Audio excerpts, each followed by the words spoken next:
किसान नेता थे, उसने मुद्दा उठाया था कि पाक बीमा बड़ा घोटाला हुआ है गुजरात में। सीट धांगध्रा सीट की बात करें तो धांगध्रा सीट में 180 करोड़ का घोटाला किया है। सूची जो प्राइवेट कंपनी है वो सूची नहीं दे रही है, आरटीआई में भी सूची नहीं दे रही। देखिए, अगर किसी स्पेसिफिक विधानसभा क्षेत्र की आप बात कर रहे हैं तो हमारे बहुत वरिष्ठ प्रवक्ता मित्र, मेरे मित्र हैं, ये लोग इस विषय का जवाब देंगे। एक मिनट पहले मेरी बात सुनिए। और अगर ऐसी बात है, मेरे हिसाब से इसमें कोई सच्चाई नहीं है।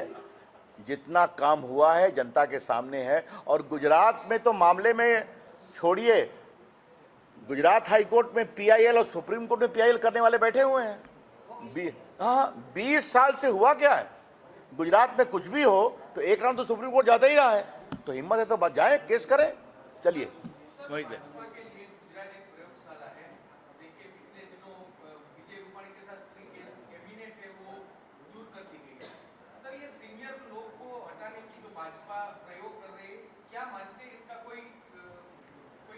देखिए उसका जवाब समझिए। ये भाजपा ही कर सकती है। ये जो हमारी अनुशासित पार्टी है तो सभी कार्यकर्ता हैं, तो नए को अवसर मिलना चाहिए। इसमें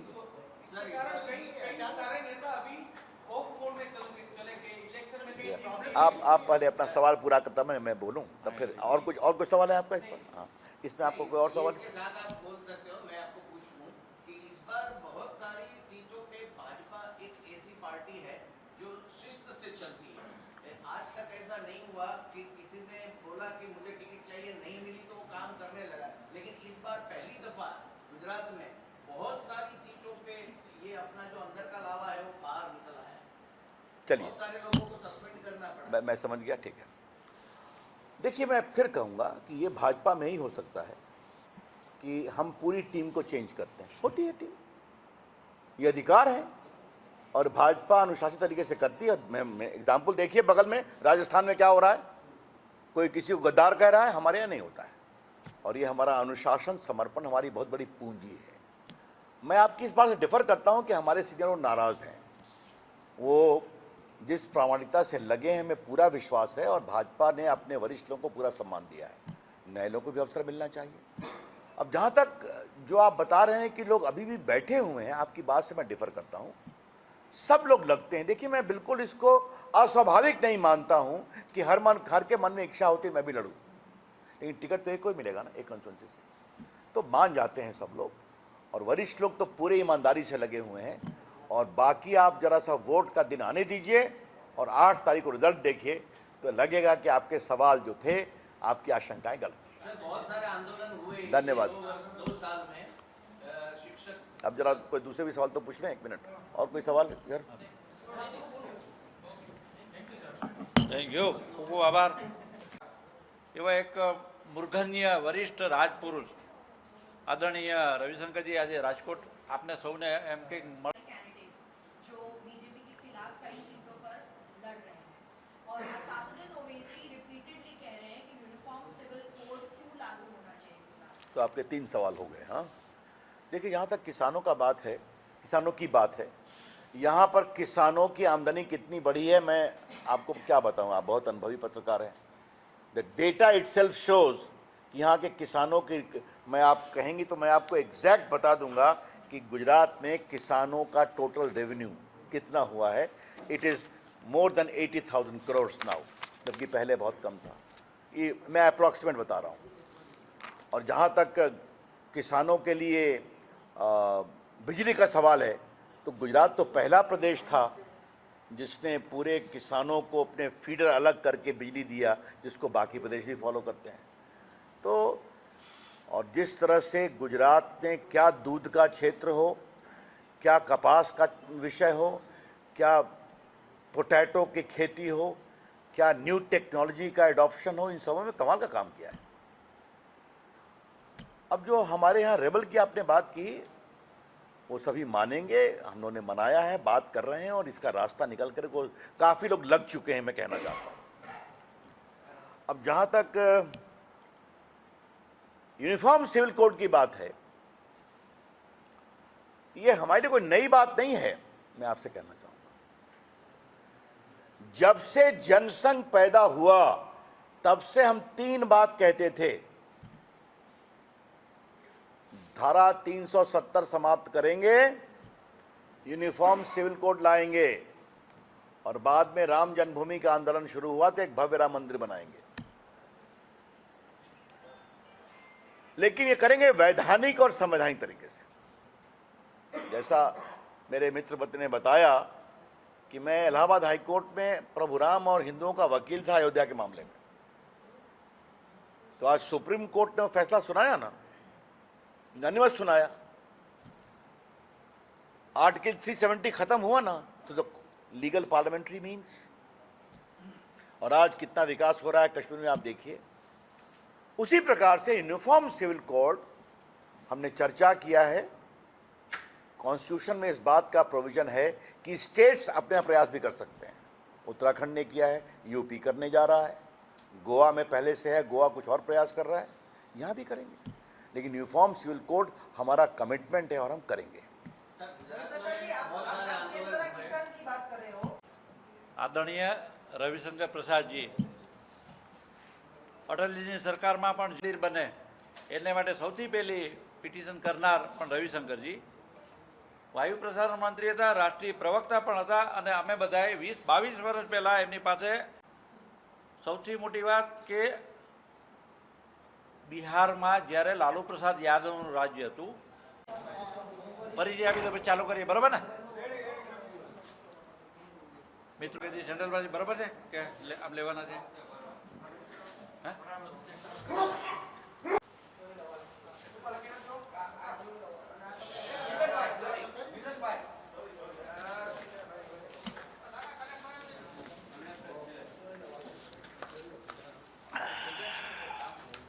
पार्टी को आगे बढ़ाने में कई वर्षों में मेहनत किया है, इसलिए आपके इस सोच से बहुत विनम्रता पूर्वक मैं डिफर करता हूँ। सर इस बार क्या हुआ है कि जो लोकल नेता है वो काफी नाराज लग रहे हैं, तो उसको डैमेज कंट्रोल के लिए इस प्रकार का कर रहे हैं हम लोग। देखिए, मैं आपसे एक बात कहूँगा, एक उनकी बात को उत्तर दे दूँ। पार्टी बड़ी है, 27 साल से जीती है, आगे भी जीतेंगे। सीटें तो कम है ना, और एक श्रेणी के हमारे 20-20 कार्यकर्ता योग्य बनते हैं, तो उसमें संगठन विचार कर निर्णय करता है। तो अगर किसी को दुख हुआ है तो बहुत वो अप्राकृतिक नहीं, अननेचुरल नहीं है, उनको समझाते हैं और संभलेंगे और समझ रहे हैं, और पार्टी के लिए सब लोग काम कर रहे हैं और करेंगे। बिहार के प्रोजेक्ट्स के लिए तेजस्वी यादव ने कहा कि केंद्र सरकार पैसा नहीं दे रही है, इसकी वजह से हम पूरा नहीं कर पा रहे हैं। क्या है पूरा मामला कि देखिए, की सरकार होती है तभी पैसा मिलता है? आपकी वैसे आज मैं प्लेन से लैंड किया तो नीतीश बाबू जब से गए हैं आरजेडी के साथ, तो कई नई खबरें आई हैं। उसमें एक खबर ये भी आई कि एक इंजन को ही पुर्जा चोर उठा कर ले गए, एक पुल के पूरे पुर्जे को निकाल कर ले गए, और क्या क्या चीज़ें देख रहे हैं आप। बिहार में अपराध बहुत बढ़ा है। देखिए, मैं आपसे दूसरी बात कहता हूँ, 1,41,000 करोड़ का पैकेज 1,25,000 दिया गया तो हुआ है। बिहार में आज नेशनल हाईवे वर्ल्ड क्लास बना है, वहाँ एम्स ले आए हम लोग, वहाँ IIM ले आए, वहाँ IIT ले आए, वहाँ 2 सेंट्रल यूनिवर्सिटी ले आए। काफ़ी काम किया है, आगे भी करेंगे। उनका कहना तो ये है कि तेजस्वी यादव ने कहा कि पैसा देती नहीं है केंद्र सरकार। अरे भाई, वो नए बने हैं ना, एक बार अपना तो हिसाब करने कि वो क्या कर रहे हैं। अभी 2 महीना पहले बने हैं ना, ये जानना बहुत ज़रूरी है। और नरेंद्र मोदी की सरकार बिहार के विकास के लिए हमेशा काम करेगी, लेकिन अभी बिहार को भ्रष्टाचार और अपराध के खौफ से भी बचाना है। किसानों को लेकर आप क्या स्ट्रैटेजी अपना रहे हैं, क्योंकि अभी भी जो किसान है वो कह रहे हैं कि 10 घंटे की बिजली अभी दी जा रही है, लेकिन इलेक्शन आएंगे उसके बाद दोबारा से चेंज हो जाएगा। And my second question is, sir how confident are you? ये निर्णय कर लिया है कि गुजरात के तमाम महान पुरुषों को अपमानित करते रहेंगे। सरदार पटेल की प्रतिमा केवड़िया में दुनिया की सबसे ऊंची प्रतिमा है। आज तक न सोनिया गांधी गए न राहुल गांधी गए, और सरदार पटेल ने देश को एक सूत्र में रखा, हमें गर्व है उन पर। वो नहीं होते तो देश बिखर जाता। यहाँ के पत्रकार मित्रों को वो जानते जरूर होंगे, देश में 556 रियासतें थीं, बहुत कुछ सौराष्ट्र की भी थी। इन सभी रियासतों को एक को छोड़कर सरदार पटेल ने हैंडल किया, सभी भारत में समा गए, भारत के अंग बन गए। जवाहरलाल नेहरू ने एक को हैंडल किया, कश्मीर को, वो भी समस्या नरेंद्र मोदी को ही आर्टिकल 370 को समाप्त करना पड़ा। अमित शाह जी गृह मंत्री थे। लेकिन जो मैं सवाल सरदार पटेल के बारे में कह रहा हूं, सरदार पटेल मरे 1950 में। उनको भारत रत्न मिला 1991 में, 1991, आफ्टर 41 ईयर्स। क्यों? बीच में नेहरू जी को मिला, इंदिरा गांधी को मिला, राजीव गांधी को मिला, एमजीआर को मिला, जाकिर हुसैन को मिला, राधा कृष्णन को मिला, वीवी गिरी को मिला। अच्छी बात है, कई को मिला। वो कौन सी ताकतें थीं जो देश के महान सपूत सरदार पटेल को भारत रत्न देने में रोकने का काम कर रही थी? और 1991 में कौन थे प्राइम मिनिस्टर, आपको पता है ना? नरसिंह राव। अगर परिवार के व्यक्ति प्रधानमंत्री होते तो यह काम भी अटल बिहारी वाजपेयी की सरकार को करना पड़ता। मौलाना आजाद भी मरे 1959 में, the great leader of India freedom movement. उनको मिला 1992 में। क्यों? क्योंकि ये दोनों नेहरू की नीतियों के आलोचक थे। और मैंने देखा अभी एक नेता है कांग्रेस पार्टी के, उन्होंने क्या कहा, मोदी जी को हम उनकी औकात बता देंगे। क्या मतलब है इसका? भारत के प्रधानमंत्री हैं, वो निर्वाचित प्रधानमंत्री हैं, दुनिया में भारत का सम्मान बढ़ रहा है। गुजरात को 14 साल जनता के आशीर्वाद से, ईमानदारी से चलाया है, और वो कहते हैं कि उनको उनकी औकात बता देंगे। क्या कांग्रेस पार्टी का इतना स्तर गिर गया है?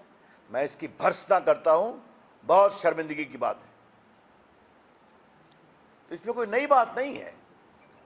गुजरात के प्रामाणिक बड़े नेताओं को सम्मान न मिले और नहीं मिला है, ये कांग्रेस की नीति है।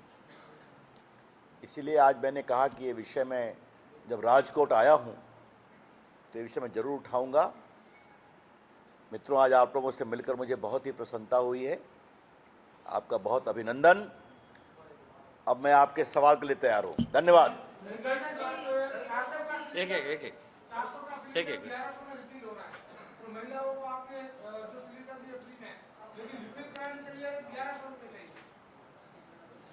देखिए, महंगाई के बारे में मैं विस्तार से बोलना चाहता हूं। आज जो यूक्रेन क्राइसिस हुआ है, उसके कारण पूरा ग्लोबल सप्लाई चेन डिस्टर्ब्ड है। भारत में लोहा है, तांबा है, एल्युमिनियम है, कुछ मामले में सोना भी है और कुछ मामले में हीरा भी है। लेकिन भारत में तेल नहीं है। सच्चाई है, तो तेल बाहर से आता है। आज इस लड़ाई के कारण पूरा जब ग्लोबल सप्लाई चेन डिस्टर्ब्ड है, तो भारत ही नहीं, दुनिया के बड़े बड़े देश भी महंगाई से बहुत प्रभावित है। अमेरिका में 40% है, जापान में उसके बराबर है, भारत में लोएस्ट है। तो इसके बावजूद भारत सरकार पूरी कोशिश कर रही है, क्योंकि एक बार जब तेल का कॉस्ट बढ़ता है तो ट्रांसपोर्टेशन, सब कुछ उसका असर आता है।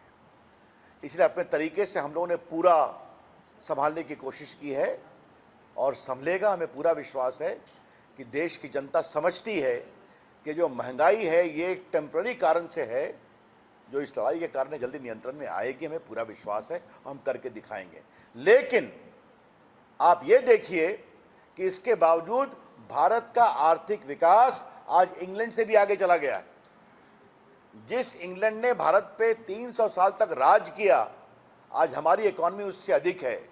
इसीलिए हमने यहाँ के मैनिफेस्टो में ये हिम्मत दिखाई है कि हम गुजरात की अर्थव्यवस्था को $1 ट्रिलियन ले जाएंगे, जो भारत के 5 ट्रिलियन इकॉनमी का एक बहुत बड़ा हिस्सा बनेगा।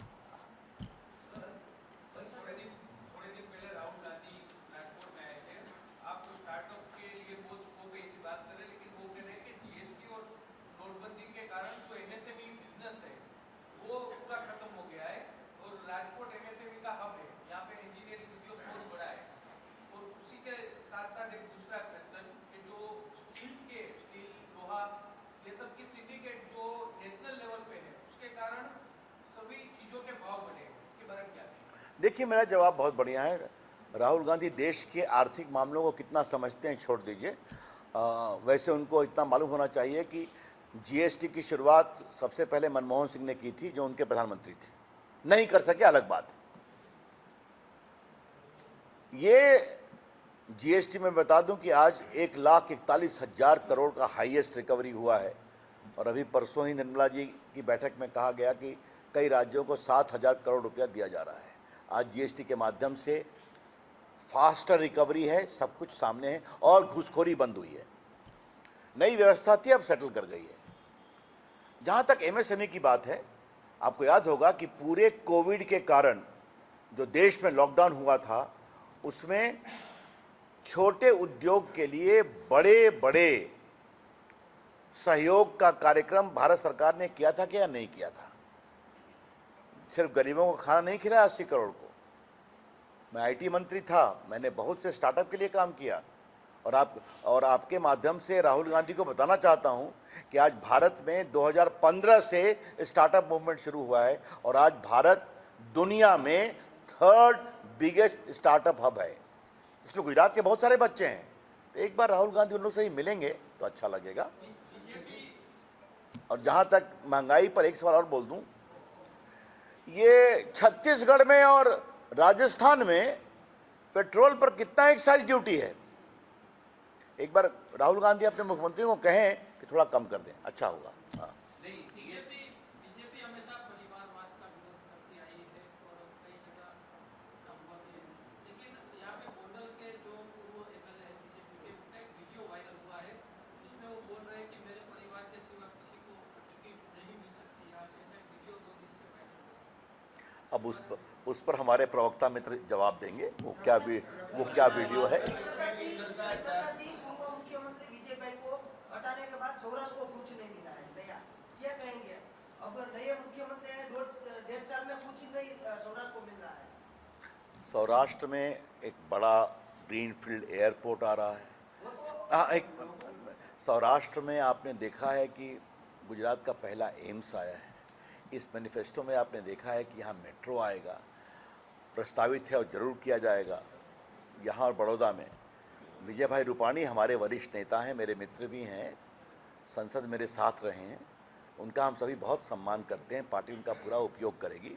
बाकी भाजपा एक अनुशासन वाली पार्टी है, तो हर को दायित्व मिलता है और दूसरे को भी मिलता है। इसमें कोई बड़ी बात नहीं होती। कोई और चेहरा क्यों नहीं बन रहा है, जबकि अभी इलेक्शन में सिर्फ नरेंद्र मोदी साहब जो बहुत अपने अच्छे नेता हैं, लेकिन गुजरात में इतने सालों से, जब 27 साल से बीजेपी है, तो एक चेहरा होना चाहिए जिस चेहरे से आप चुनाव लड़ सकते। देखिए मेरा जवाब ये है, नरेंद्र भाई गुजरात के हैं और उनके काम को गुजरात ने बहुत प्रेम से सम्मानित किया है और फिर वो देश के नेता बने।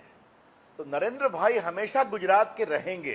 वो रहेंगे, हमें दिक्कत नहीं है सर, लेकिन यहाँ पर भी कोई चेहरा होना चाहिए।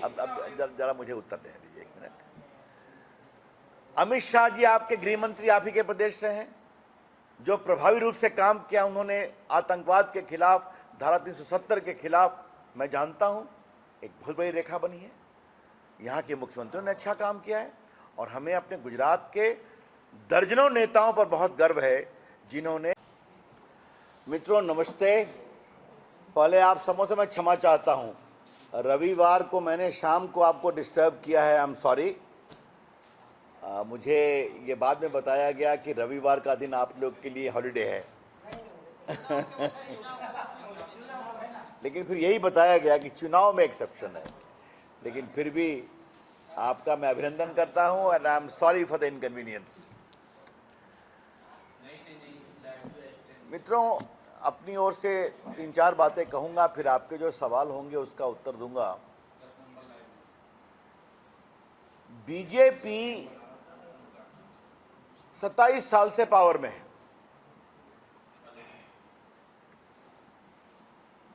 और ये बहुत बड़े देश के लोकतंत्र के लिए बड़ी बात है कि ये एंटी इनकम्बेंसी नहीं है, प्रो इनकम्बेंसी है। मेरा सौभाग्य है कि मैं गुजरात के चुनाव में आता हूं और प्रो इनकम्बेंसी इसलिए है कि गुजरात के लोगों ने काम देखा है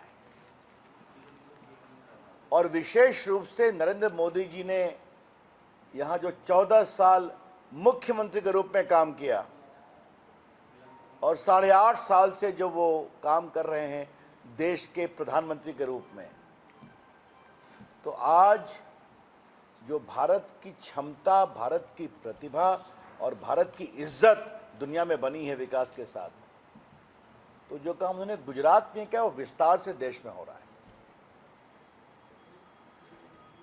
तो गुजरात के लोग वो समझते हैं कंट्रीब्यूशन।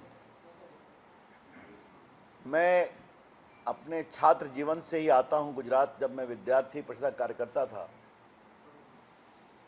तो पहली बार एबीवीपी के कॉन्फ्रेंस में आया था तो साबरमती मुझे एक नाले के समान दिखाई पड़ी।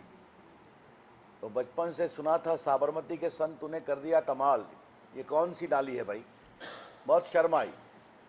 और आज साबरमती का रिवर फ्रंट जो है वो दुनिया के बेस्ट रिवर फ्रंट में आता है, चाहे वो पेरिस हो, न्यूयॉर्क हो, लंदन हो, वॉशिंगटन हो। यहाँ आपका ग्रीनफील्ड एयरपोर्ट आ रहा है, यहाँ एम्स बन रहा है। देश के पूर्व आईटी और डिजिटल मंत्री के रूप में मैं कह सकता हूँ कि Gujarat has emerge as a big hub of startup, IT and digital services, all the three. और बाकी कृषि की बात तो सब आपने सुनी है, मुझे बताना नहीं है। एक जो कल के मैनिफेस्टो में बात आई है उसको थोड़ा मैं जोड़ने की कोशिश करूंगा। पूरे पिछले कांग्रेस के शासन में भारत के जो सनातन प्रतीक थे उनको इग्नोर किया गया। और चाहे वो गुजरात हो या देश हो, आज सोमनाथ जुड़ा है केदारनाथ से। सोमनाथ की व्यवस्था बड़ी बन रही है और केदारनाथ तो आप देख ही रहे हैं, बीच में काशी विश्वनाथ, आपके फिर उज्जैन में महाकाल, फिर अंबाजी का मंदिर की व्यवस्था, ट्रेन पहुंचना। तो भारत के जो सनातन केंद्र हैं वहाँ सुविधा मिले, भक्तों को सुविधा मिले और अब जल्दी से पहुंच सकें। हमेशा गंदगी में क्यों रहे, ये बात समझ में नहीं आती है। अब मुझे यहाँ मित्र बता रहे थे कि यहाँ पर आपके एक प्रवक्ता कोई हैं या उम्मीदवार कोई हैं, उन्होंने एक ही स्वर में महादेव अल्लाह को जोड़ दिया है। मैं उनका नाम लेके उनको बहुत सम्मानित नहीं करना चाहता हूँ। ये वोट बैंक की कुत्सित पॉलिटिक्स है,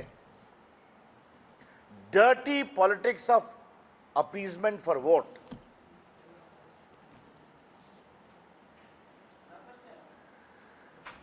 और मुझे बताया गया कि राहुल गांधी जी ने आज मध्य प्रदेश में करते करते, अच्छा उनकी चर्चा बाद में करेंगे, छोड़ दो अभी उनकी चर्चा। तो ये जो पूरा एक डेवलपमेंट मॉडल है, और मुझे कल सबसे खुशी हुई कि भारत की परंपरा का सम्मान, भारत के सनातन प्रखरता का सम्मान और मॉडर्न विकास से जोड़ते हुए गुजरात को और आगे पहुंचाना, ये एक बहुत बड़ी बात है। कल के मैनिफेस्टो की मैं दो चीज को और बताना चाहूंगा। Country cannot develop unless the country is secure. कोई देश हो या प्रदेश हो, वो नहीं विकसित होगा जब तक वो सुरक्षित नहीं रहेगा। और आज इस देश में रेडिकल थ्रेट्स बहुत हैं। जिस तरह से पीएफआई को बैन किया, उनके लोग काम करते हैं, तो यंग लोगों को डीरेडिकलाइज करने की कोशिश करने की ज़रूरत है। उस पर बहुत ध्यान दिया गया है मैनिफेस्टो में। और जो लोग पब्लिक प्रॉपर्टी डैमेज करते हैं तो उनके खिलाफ भी कार्रवाई होगी, उसके लिए कानून बनने जा रहा है, ये प्रस्तावित है।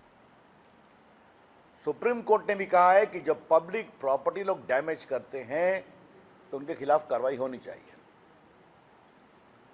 बाकी अहमदाबाद में मेट्रो आने वाला है, एक शुरू हो गया, बाकी विस्तारित हो रहा है, गांधीनगर में शायद।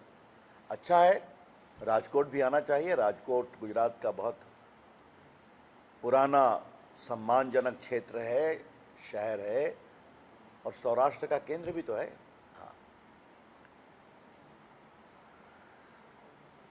मित्रों, कांग्रेस पार्टी कहां भाग गई है भाई?